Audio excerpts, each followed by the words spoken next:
Hello, everybody. My name is Ian Kirkpatrick. I'm an author, idiot, and loin streamer, and today we're going to be doing a special edition video. Uh, my favorite characters that I've experienced so far this year, and my least favorite characters I've experienced so far this year. Top 5 and bottom 5. I mean, top 5 in both categories, but if you were on my reading list and don't want to know if you're on the top or the bottom list, I would highly recommend skipping this video. Why are we here today? Because I didn't get a book read this last week. My brain was a little overloaded, loading, burnt out, and I couldn't focus on a book. So we don't have a book this week to talk about. So we're going to talk about characters instead. And maybe if you haven't seen the book reviews for any of these books on the channel, you can go and find them in the backlog to hear more about the books, or go and read these books for yourself to see how you feel about these characters. But before we get started, number one, if you enjoy what I do here on the channel, please remember to like, share, and subscribe for more. Number two, if you would like to be featured on the channel, check out the links down in the description below. The number one way to be featured is through Lemoy, the monthly prompt writing contest, where I give you a prompt, you write a short story using that prompt, and on the first Monday video of the month, we bask in your creative genius. The second way to be featured is if you are an indie author and you have a book out or a book that is coming out. If you submit it to the Fresh Meat feature, it'll be read here, or that first chapter will be read here on the channel to hopefully help more readers find your work. And the third thing is, if you would like to check out any of my books, they're available at any of your favorite places to get books, including the local library upon request. Bodymore Zero, my newest book, is coming out in October on the 31st, and it's featuring these two gentlemen right here. You can actually get an ARC copy right now at Book Siren. Eventually, it'll be on NetGalley.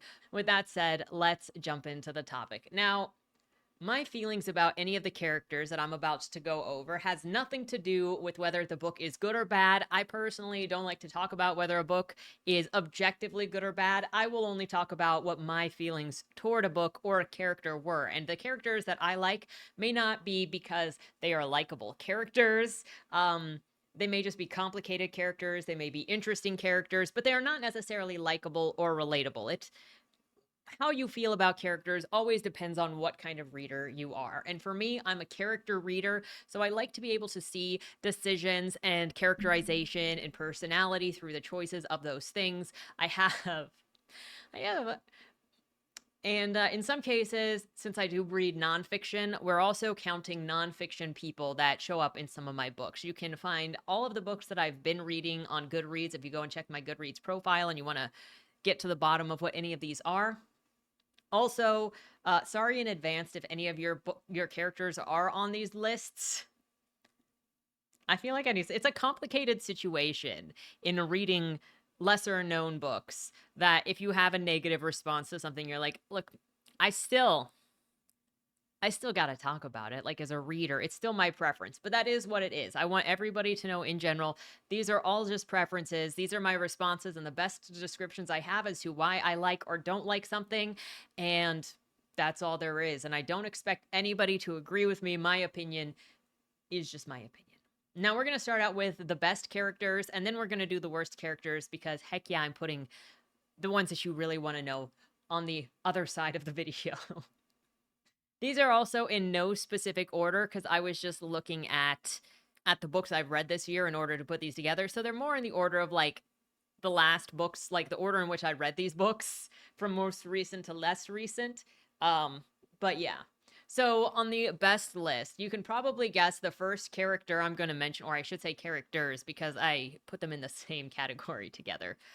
But the first people I want to mention in the best characters of this year that I've read so far are Eva and Kevin from We Need to Talk About Kevin by Lionel Shriver. I recently released the video review for that book, or the video discussion for that book, and I thought it was an excellent book. The author did an incredible job with the subject matter and even ended the book in probably the best way that they could have. But I liked Eva and Kevin because you could see, like, I hated Eva the entire time that I read her. Okay, people that were in the chat as I was reading this, because I was sharing as I went through the story in the Discord, people could tell you that I was a lot more judgy in the chat as I was responding to what Eva was saying the entire time. I thought she was a monster. Well, I shouldn't say monster. I thought she was a terrible mother. I thought she was setting Kevin up to fail. I thought that she was irrational, unreasonable. She was downright mean and abusive. And I just hated everything about her. But her and Kevin had such great chemistry when they were talking. The way that the author wrote these characters talking to each other, especially in prison, was so snappy and so beautifully done. And Kevin's characterization also, when he was speaking, how little he cared, the way that he threw certain words around to try to get a reaction out of his mother. And what I really liked about these characters is you did get a sense, a very strong sense of who they were, even as complicated characters. I think one of the hardest things that you can do as a writer is actually write realistically ugly characters, because very few people want their characters to be failures, want their people to show ugly moments, even when often the conversation comes up about introducing or showing bad things that your character does or flaws for your character. Often they are attractive flaws, like clumsiness, like working too hard. But it's like you're wearing yourself down taking care of other people, not like you're wearing yourself down so far that you end up abusing somebody else because you're so high strung. It is not as often, or it is much harder to have a character exist who is unattractive in personality, who is despicable in personality. Like, truly, because a lot of people, I think, don't want their characters to be disliked. And so they kind of shield them or attempt to shield them from being disliked. And I think this also often comes through in a book telling you that this character is likable, that this character is nice, even when they do bad things, because the book wants to make sure you don't misinterpret how the character is supposed to be taken. It wants to tell you how to take the character. I felt like this happened in many books. It happened in ACOTAR, it happened in Shadow of the Conqueror, it happens in so many books where the main character, the POV character, is just like downright awful.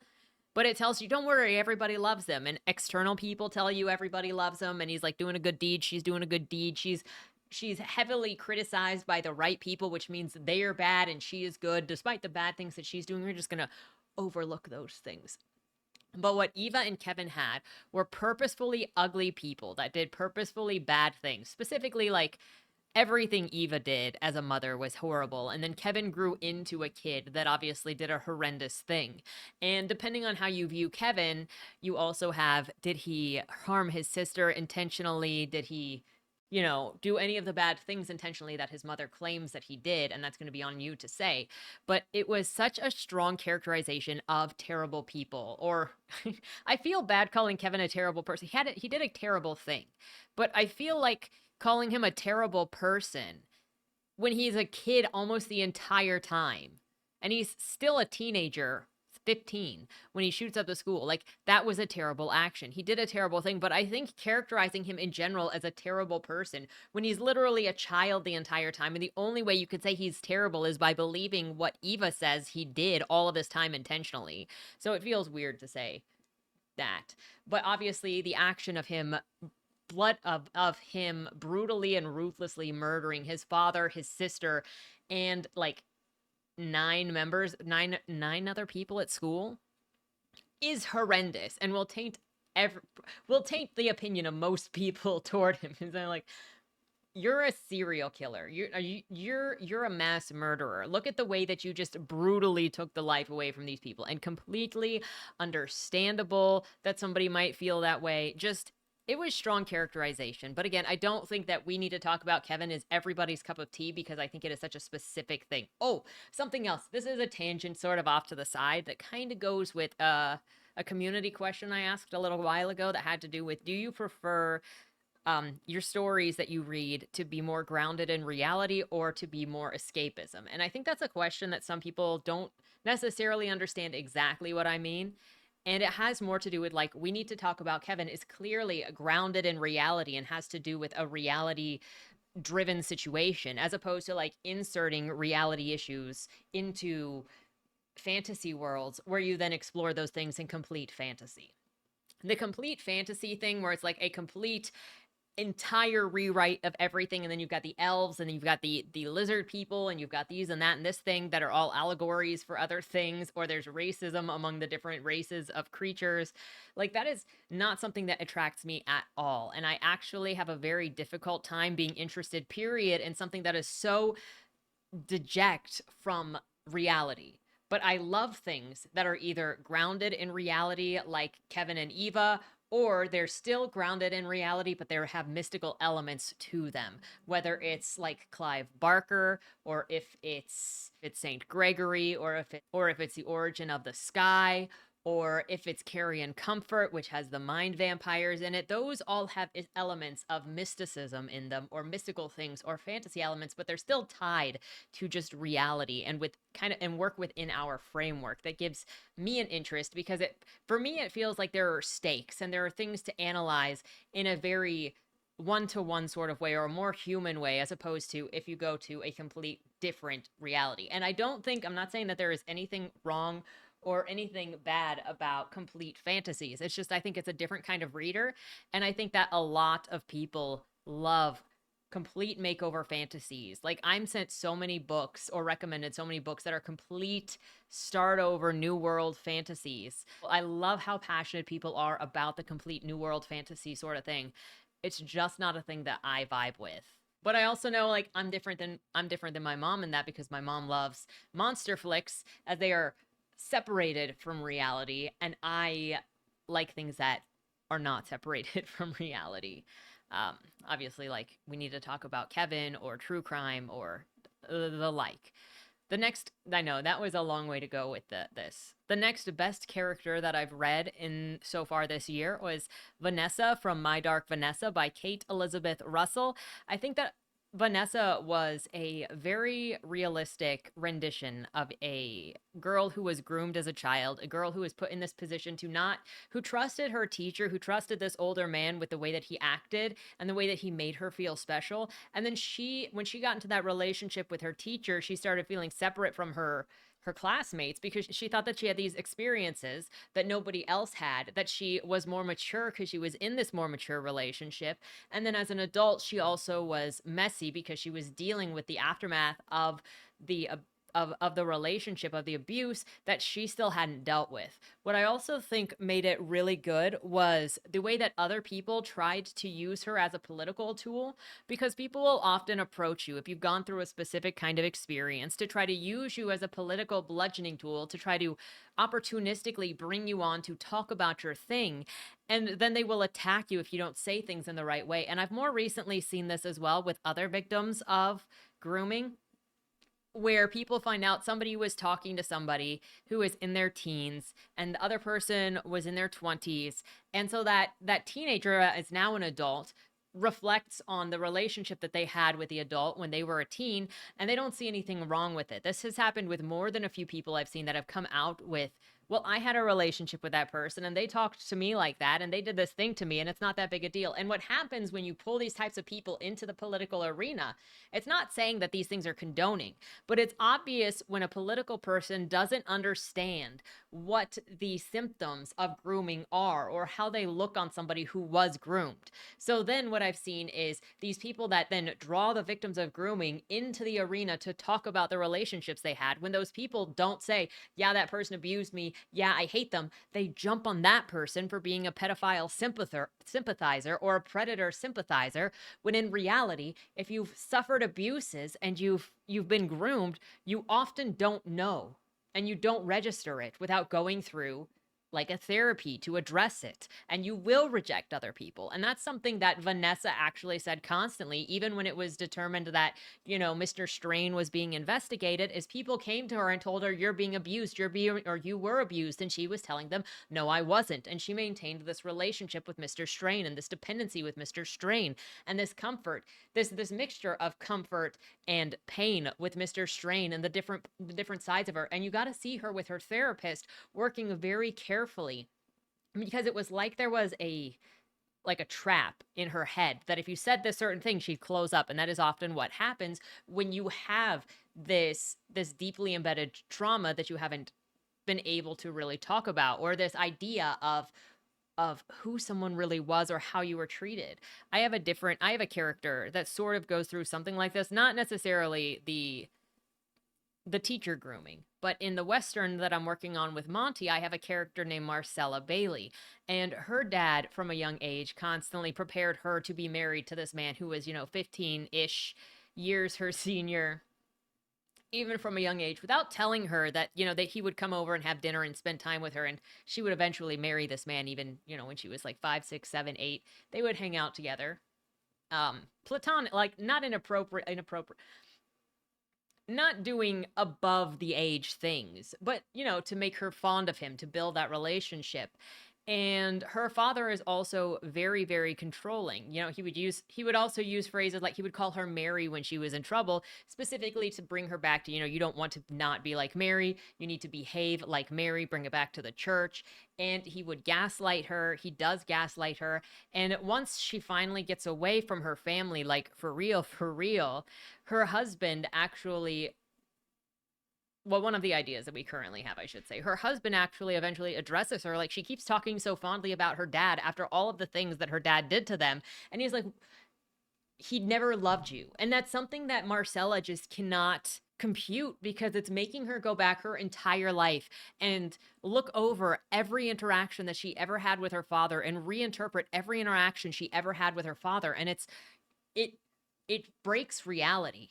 And so she can't see it, and she will reinterpret every interaction that she still had with her father as affection, because she has affection for her dad. And when you've been through that sort of abuse and that long-standing thing, and it just changes your entire reality, it's not so easy as somebody from the outside snapping their fingers and saying that was a lie, because it's intrinsic to the person's identity. It is part of their memories, and it is embedded in them. And to get through that kind of thing takes time. And so that's what My Dark Vanessa did with Mr. Strain, is it allowed Vanessa to have those complicated feelings. It allowed Vanessa to defend her abuser. It allowed Vanessa to maintain a relationship with her abuser. It allowed Vanessa to use the relationship, the secrets that she had with her abuser, as also so that she could control him a little bit when she wanted something. It allowed Vanessa to be ugly. It allowed Vanessa to be ugly at Mr. Strain too, with taunting him in different ways.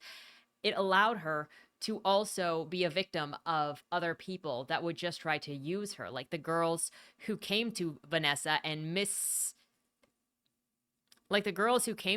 whether they were from her school saying, hey, Mr. Strain also did something to me, but I don't want to talk about it. And she said, okay, so Mr. Strain never had a relationship with me. I was just hoping that you could come and say something, and then that could be implied on all of us. So she was obviously trying to use Vanessa as a political tool, because it brought up the Me Too movement. And you also had the journalist who called Vanessa and said, hey, I want to include your story in the paper, and I found your blogs, and I put your blogs and stuff, and let me use this because it's good for the story, it's good for the drama. And Vanessa said no, and she's like, well, I don't really need your approval. I can just do it, but I was asking you to be kind.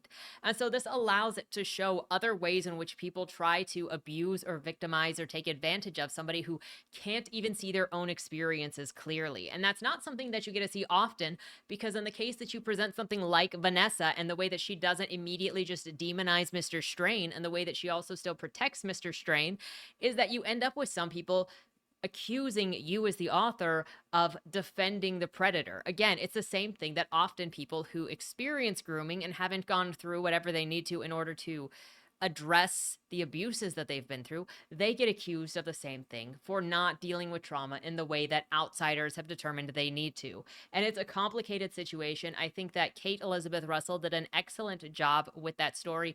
And you will not be surprised to find that My Dark Vanessa is one of the best books that I've also read this year. One of the next, I shouldn't say characters, but since this is an actual person from a nonfiction, one of the other best characters or people that I have read this year so far has been Elizabeth Placard from The Woman That They Could Not Silence by Kate Moore. And that was a book about a woman in the 1800s who was forcibly institutionalized for disagreeing with her husband. She was disagreeing with him at church. He was a preacher. And because of the disagreements, because of the fights that they had, he had her institutionalized, because at the time in the 1800s, all you needed was for the husband to say crazy. And a lot of women who were totally sane were locked up by their husbands for disobedience. And Elizabeth Placard went through a lot with having her husband take her children away from her when she was in the asylum. Lots of people noticed that she was not actually crazy, and everywhere she went, she just sort of made friends. But McFarlane was also constantly against her. There was a whole plot with And there was a whole thing going on where where Dr. Farland was going out of his way to act kind and friendly with Elizabeth in order for her to trust him, and so that she could write her response piece of like everything that her husband did wrong to her and fight for the rights of married women. Because one of the things that it also addressed was how when you were a married woman in that time, you pretty much gave up any rights that you had, and which that wasn't very many rights, period, when you were a single woman. And so once she eventually got out, and and they moved her into a bad ward, a ward with actual, mentally ill people that pretty much even the hospital staff had given up on. She's talked about how the walls and the floor and the people in there were just covered in poop. And then she determined, God gave her this desire and this service to take care of other people. So as she was in that area, she started washing the patients and washing the floors and the ceilings and helping, keep the place nice. And that inspired the nurses to start helping take care of the patients, make it a better place. She started befriending some of these women that were in these situations. And as she was also writing her book, she was writing another book about McFarlane, just in case he turned on her. And she was so smart that she was also sewing the pages of that book into her skirt because nobody would even think to look in the skirt for these other pages, so that later when they tried to find this book, they didn't find it. She is eventually released, and that's when her husband kind of tries to keep her away from the kids.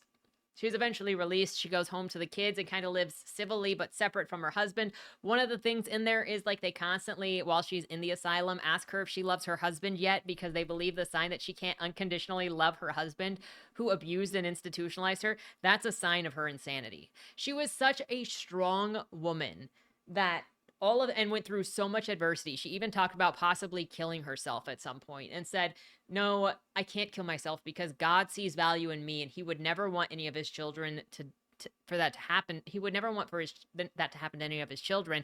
He would never want for me to kill one of his children, so I can't kill myself. And she used both her faith and her love for her children to keep pushing her forward. She was also very much, once she actually got out of the asylum, it became one of her goals to try to fight for the rights of married women, because even despite what happened with her husband, she didn't want to just also divorce him, because it was frowned upon by God, it was frowned upon by society, so she was trying to make it work. But she came to understand that she could never be a free woman still married to her husband, and that the rights of married women were so heavily just like smashed on. Another thing that you discover through this is that in the 1800s, Elizabeth was also a self-published author, because she went around to try to get people to publish her pamphlet about the rights and what happened to her, and she couldn't get anybody to get it. So what she ended up doing was selling tickets, pre-ordered tickets for this book to fund the book.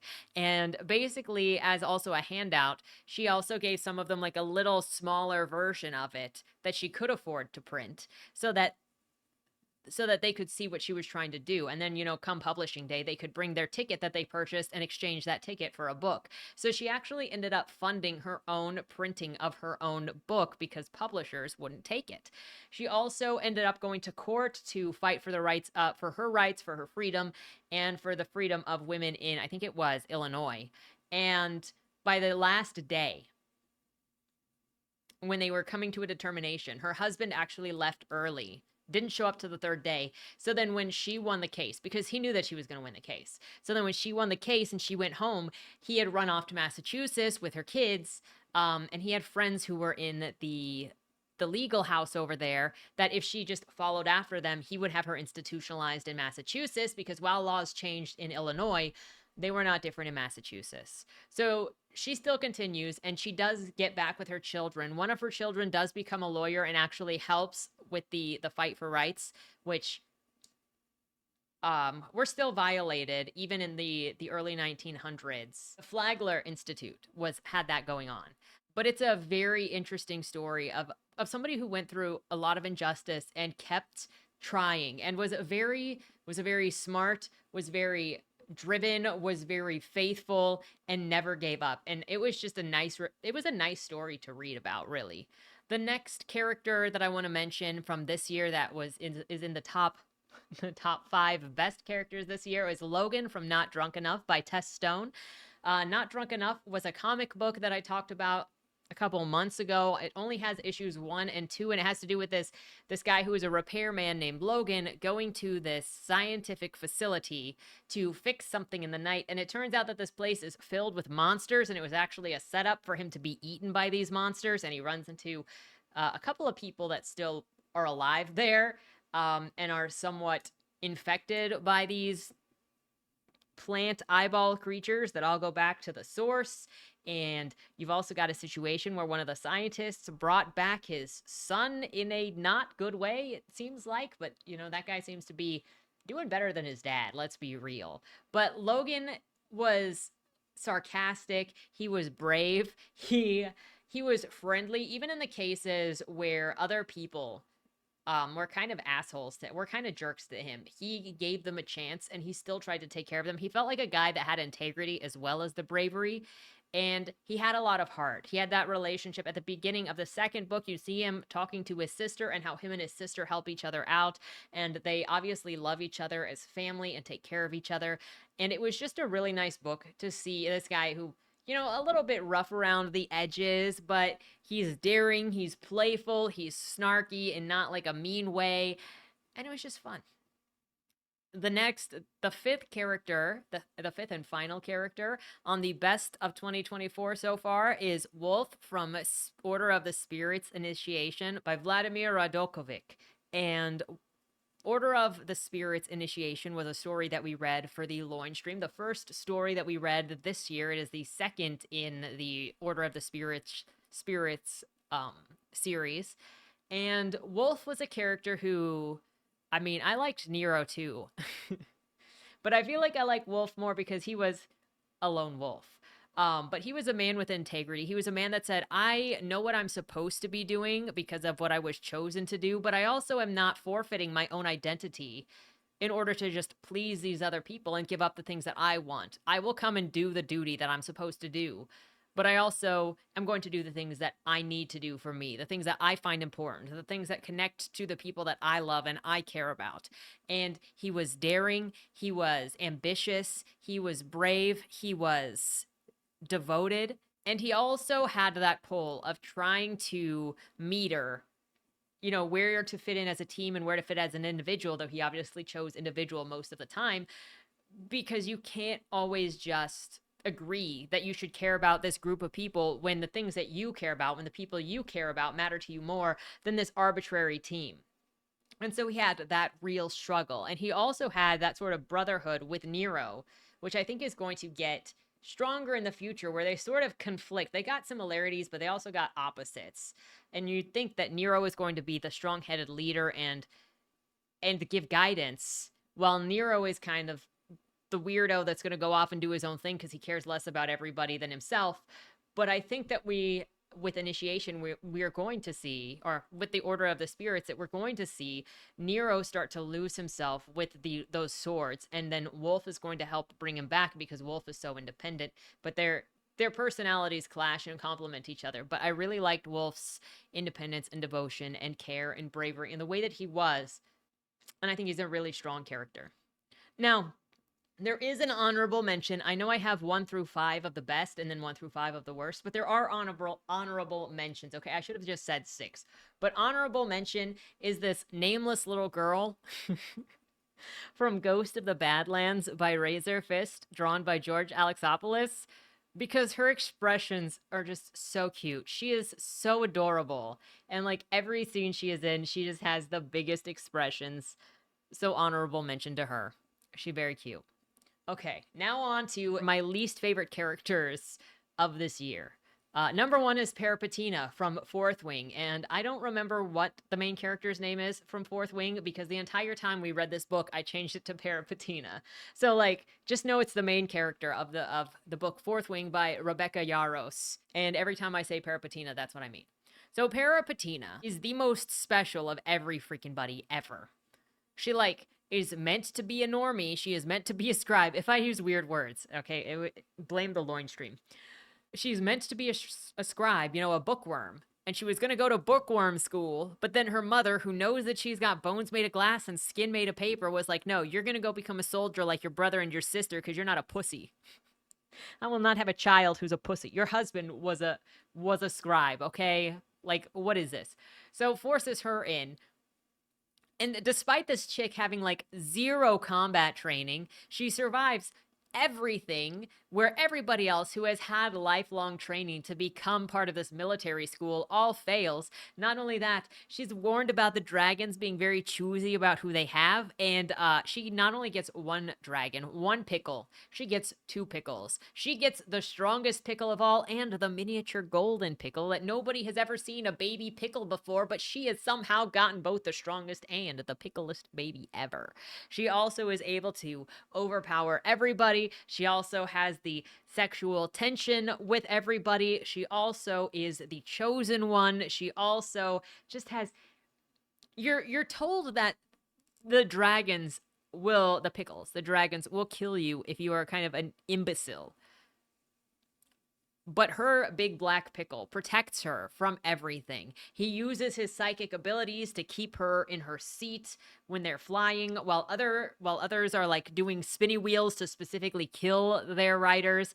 You've got him putting on his own saddle, so she doesn't have to bother with the freaking saddle. We got automated saddling up in here. We got she can be as sassy as she wants because he is never going to burn her. In fact, if other people start throwing insults or burns her way, they're like, hey, you better stop freaking insulting Parapatina or I will burn you. But we're also supposed to believe that if a rider dies, then the dragon dies. So then he's like threatening Grimshaw, Xanax, that if he doesn't shut up, he will get burned. But then Black Pickle's girlfriend would also die because the rider would die. Whatever. Parapatina was just annoying. The best thing that Parapatina ever did was say that she was sexually attracted to toxic men. Like, at least she was self-aware. But that was it. Everything else about her was annoying. She yelled at her best friend for caring about her, saying that he was entitled and controlling because he didn't want her to die, because he cared that she went into this field that is all about killing people, knowing that she doesn't want to kill people, and she actually has breakdowns later about having to kill people, and he's like, I don't want you in here. Your bones are made of glass. Your skin is made of paper. You freaking get out of bed and your ankle breaks. I think that you should go and fight to be in the normie squad. And she's like, how freaking dare you? I don't want to be a normie. I don't want to read books. You can't control me. And it's like, Bingus never wanted to control her, okay? He just wanted to make sure that she was safe. And she overreacted to all of it. And then when Bingus becomes a toxic man, her sexuality does not respond. Apparently not the correct kind of toxic. Anyway, Parapatina was annoying. Alex, I'll read Iron Flame soon, okay? I have my books chosen for the next, like, couple of weeks. I'm going to try to squeeze Iron Flame in there, since I'm not going to take heavy notes on it. My next least favorite character, and I'm sorry, okay? I'm very sorry. But the next character on this list is Michael from Avalon Timefall by Steven Jensen. And my problem with Michael it starts with him having the highest IQ ever. I mean, it never says what his IQ is. We only get the IQ of Julie, but he never forgets anything because he has constantly references being just like Leonardo da Vinci. And I don't have a problem with this character being very super special and having these abilities. One of the ways that it proves that he never forgets anything is you get a flashback scene of him remembering the day that he was born and he couldn't even see. But he's also from a royal family. He also goes back in time and builds all sorts of amenities. Like, he builds plastic burning machines. He crafts a television for his man cave that he makes in 1692. There are no satellites, no television programming, so I don't even know what that TV is for. Maybe he set up an Xbox, but then it's like, there are no video games. So did you make an Xbox? And then, I don't know. But it was just like, everything that he could ever need was immediately just resolved because he would know how to build it. And so then you had modern amenities. And then you also had this built around Salem witch trials, and he built LED lights along with all of these other things. And while this woman over here was being tried as a witch for saying FBI, this guy's got a whole modern setup in the middle of the woods right outside of Salem, and nobody bats an eye. And then even when they go there, they don't try him for being a witch, for having all this stuff. He builds a yacht with friggin' solar satellite positioning, but there are no satellites. So I don't know how any of this stuff works. On top of that, he constantly, and I get if your character has low self-esteem, like you can put all of this stuff together, but it has to be specific and it has to show. And so, like earlier, I was talking about people not allowing their characters to have ugly, negative, character traits, personality traits. Self-flagellation and self-insult are definitely an ugly personality trait. That's for sure, especially when you do it constantly, because then people are like, oh my gosh, he's going to say he hates himself again, and there's nothing you can do because you apologize, you say you're fine, and you try to cheer him up, and they're like, no, I'm not worth it. And it's like talking into a hole, because every time you try to cheer somebody up, they just keep insulting themselves, and you're like, why am I here? And so that was kind of him.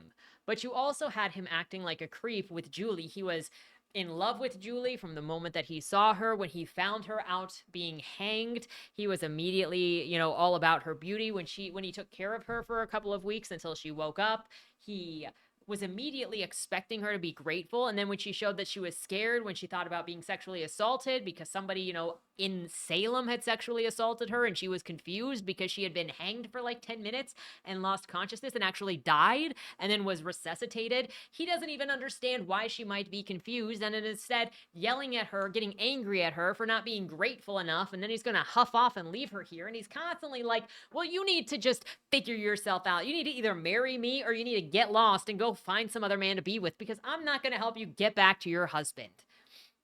And it's just like, he came off as reading like a nice guy, as, nice guy TM, trying to get the girl who is super Einstein in a supermodel's body to fall for him because he's in love with her immediately. And they go to a tribe, an American Indian tribe, and are left, she's introduced as his wife, even though they've only just met, but they're playing. And they're given a room for the night, and he makes some joke about how she might have to play the wife so that they believe it. And it's like, she literally just had a problem with thinking that you raped her, and you're making these jokes already. Like, you've shown no chill for her, okay? And so he just got everything that he wanted all the time, and everyone was supposed to love him. Everybody was, except for, the bad, nasty Salem people. He didn't struggle with anything. He was arrogant. He was desperate until it was finally Julie who was desperate. And then he was constantly pushing her down, being like, you were the horn dog, because it was that reverse fantasy of being desired by the women that you desire. And it was just, I just didn't like Michael. I'm sorry. The next the next worst characters of 2024 so far are the entire cast of Cuckoo by Gretchen Felker Martin. They're all basically the same person. They're all terrible people. I mean, Nadine was violent. Let's see what I can remember about any of them. I remember Nadine was violent. Joe was Japanese and had a giant clit. Gretchen's insert character, Shelby. That was the character's name. Shelby was super fat. John was super fat. Malcolm was black. And Gabriel was jealous of women and then decided that he would become a woman after looking at the painting of Venus. That's pretty much all I remember specifically about their characters, which... Oh, yeah, and that Felix. I forgot about Felix. Felix was a pansy. Felix was like the loner that got left out of everything. And the two dudes, John and... Was it John and Gabe? Had like a pity threesome with Felix, even though they weren't interested in Felix at all. And the book didn't even want to give Felix the threesome because it was made up later from a scene that we saw that it wasn't even mentioned that it happened when the scene happened. But every character in Cuckoo was... The main characters, all of the teens, were basically the same person with interchangeable different demographics in order to make them artificially different, but they were all the same thing. The main bad guys were all underdeveloped. There was nothing to them. There was more characterization in the woman that was in the prologue than was in any of the rest of the book, and that's sad. At least every time the women in sex was mentioned, a period was involved. There's that. The next least liked character that I've read this year was Celeste from Tampa by Alyssa Nuttings. Tampa is a book about a female teacher who preys on her 13 and 14-year-old students. It was theoretically inspired by a case of a teacher preying on students here in Florida that actually happened in Tampa, which is where the name comes from. But the details of the case between Celeste and the details of the person that inspired the story are completely different, to the point that the only thing they have in common is a teacher sleeping with a 14-year-old. But other than that, completely different. Celeste's entirely preoccupied with sex. Every single one of her thoughts is sex. It never stops. It never becomes anything else. And it is sex in the most grotesque detail possible, that it is very different. That it is written very closely like an erotica novel. You know, her first thoughts the night before she goes to work for the first time is her looking in the mirror, masturbating, thinking about children. The boys that are going to be in her class. The first time she visits the class, she goes and she masturbates on the tables that the kids are going to sit at. She rubs herself off on her desk. She thinks about how she's glad that she's in a satellite classroom because it means that she can be watched less, so she can prey on children. You can't get past a page without it being grotesquely sexual in a way it doesn't need to be. If it wants to call itself American Psycho, if it wants to call itself a modern Lolita, then the author should have read those books first, because Patrick Bateman is not considering killing somebody on every single page or getting off to torture and murder on every single page. He's got essays in there about musicians, for goodness sake. And they made me wonder why they were in there until I went and looked up what other people thought of those sections. And then, oh, okay. He's just being arrogant and he's wrong. But this book is obsessive and with nothing else. And it doesn't build a story. It doesn't build a characterization outside of anything other than Celeste is sexual thought and also a fear of getting old. And there could have been a good character in Celeste, but everything is erased just to be sexually explicit all the time. She even has a husband who is a cop that she drugs. He never finds out that he's drugged. He never addresses her about this. And she's abusing these kids, and he shows up in prison to just ask her why, and then never again. Like, the book would not have changed if her husband was not in it. So it's dumb. I hated that book so much. The final and the top 5 least liked characters of 2024 so far is The Deal Maker from Teleshop USA by Stash Cairo.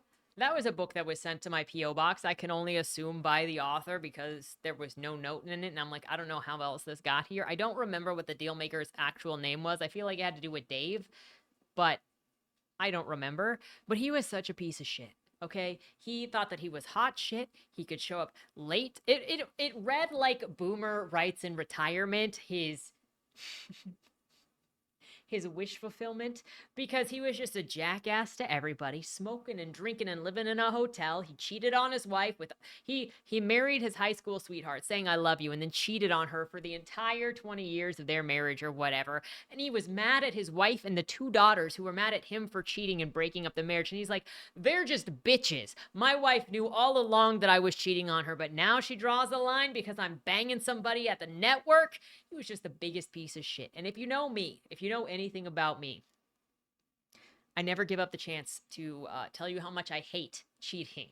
Yes, I would rather read 50,000 more Kevins that shoot up a school than to read another asshole who justifies cheating on somebody.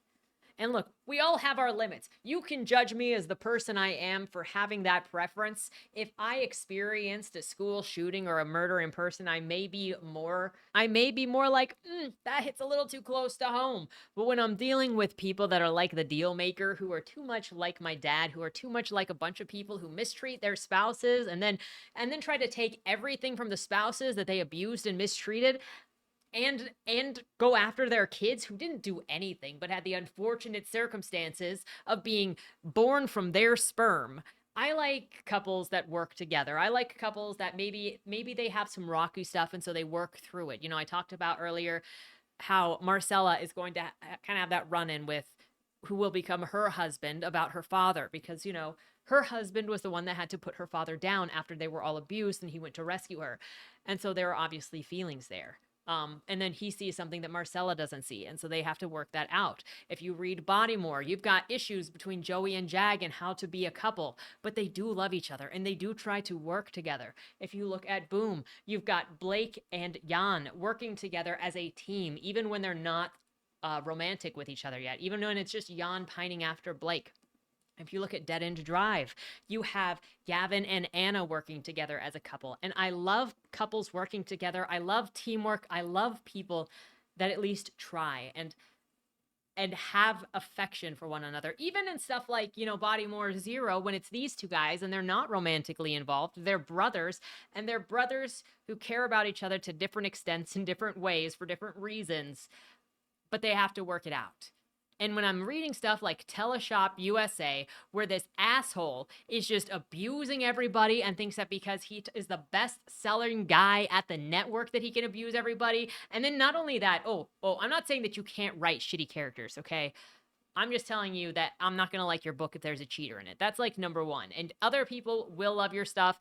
Infidelity is a very popular kink, is a very popular thing with a lot of people do. It is just not something that I can stand. So just take my bias as you will. I'm being honest about it. But when you've got not only this asshole who is abusing his family, is shit talking and abusing his family, his wife and his children for his actions, because they go, I don't like that. Everybody else in the book is on his side. Everybody else is agreeing with him that his wife and children are assholes for having a problem with his behavior. So the book is affirming this character. So instead, that's something that you got to take into consideration. At least I take into consideration with how something is reading is this character doing this thing? What is the reaction to that thing? Because that's going to also change how I am. And I know that there are stories where cheating is involved and there are consequences to the cheating, like somebody loses their entire family and it actually takes some time to realize they lost their entire family. It happens. You can have dramas with that. There can be a drama that it works out. The difference is, will I like your story? And if it's all about this guy coming up wins until he dies of ass cancer at the end, which thank goodness he freaking died. It was syphilis or something. I don't remember what it was. That he did die of a venereal disease of some kind. I'm not going to like your story. Which is also something that happened with Avalon Timefall. And I don't know if the book considers it cheating. I consider it cheating. But what happened in that book is you were given Julie. And I know we're going back in time now. And some of you probably already heard this. But we got Julie. And she is married to her husband, Aiden, and madly in love. We get these whole chapters of them madly in love, deciding that they're going to take less time of work so that they can start a family together. And then she gets thrown back in time. And then she has zero interest in Michael until Michael starts getting hot about halfway through. And then she's like, oh no, I think he's hot and I'm daydreaming and masturbating to thinking about him, but it's okay because it's only in my thought. I'm not really cheating. And then she has a dream where she meets Aiden in her own mind. And he goes, I've already moved on. You are free to go and have a relationship with whoever you want to have a relationship with. And she's like, really? And that's good enough for her to determine that she is no longer cheating if she gets with Michael. I'm sorry, but the real Aiden did not tell you that. You told yourself that so you could feel better. Okay, what happens in dreams, it is not reality. And it's just make me so mad. Why? Why did you do that? Just make Julie single. Oh my gosh. Okay, anyway, so honorable mention, we got the final one, okay? The honorable mention of least favorite character read this year, and maybe you won't remember that I read it this year because I read it in January. Maya from Forbidden by Tabitha Suzuma. And Maya gets into a relationship with her older brother. She's 16, he's 17. It's set in the UK. She starts thirsting after him because she's best friends with him. He is socially awkward. She actually came off as controlling and manipulative. And every time she was inappropriately near him in her nightie and just when he would turn away and she would kind of force herself on him. And eventually it's obviously found out by their little siblings who the police are called, and he is courted. He is taken off because he's 18 now and she's 16 or 17. I don't remember what, but so it's obviously a problem. He gets put in jail. He eventually kills himself in jail to try to protect her. And then she is like, I'm also going to kill myself after the funeral. And then she decides not to kill herself and that she's going to live on and be in other relationships and whatnot in honor of Locken. And just you look at her interactions with Locken the entire time, and it feels like he is this depressed, alienated, emotionally isolated, and stunted young man who is having difficulty connecting with others, who is overstressed because he has been the man of the house since dad left, and so he has been taking care of mom, who is a drug addict, who is a sex addict, who is going to live her life as a 17-year-old again because she's decided to reject adulthood. And so it's all fallen on him to take care of his family with his little siblings. And so he's obviously overstressed. And Maya takes advantage of it. You can see the full review here on the channel if you want the details of that, and let me know what you think about freaking Maya. But she gets an honorable mention for how she manipulates her brother. He commits suicide. She is not there for him. And then she gets off scot-free with this praise of like some sort of hope that she's this good person. Terrible person. She's a bad person, and I cannot believe the story romanticizes that she is some kind of martyr. Oh my gosh. And the book goes into a couple of different places where it's acting like incest is a civil rights issue. I digress on that, but like, so those are the noteworthy top and bottom characters from books that I've read this year.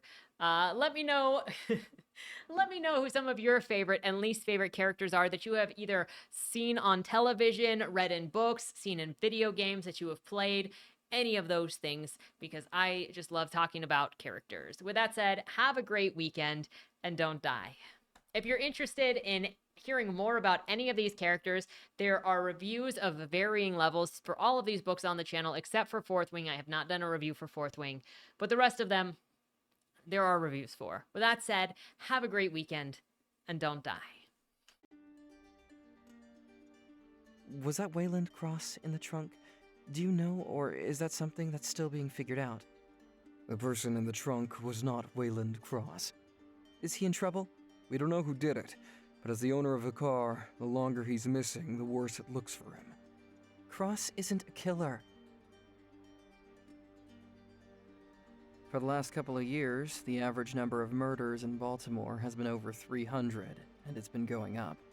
Mind you, that's only whatever the badges count as official murder, and believe me, there are people that don't count when they die. Wayland? If you're down here, tell me. I'm not talking to the badges, I've been looking for you. They found a body in your trunk. Way. Why? Did you do that? To the left, plain black letters read along the wall. You walked in the corridor. Once that ends, you chose the dark is on the right. My vision goes blurry, flickers black and black for longer intervals until I can't see anything at all.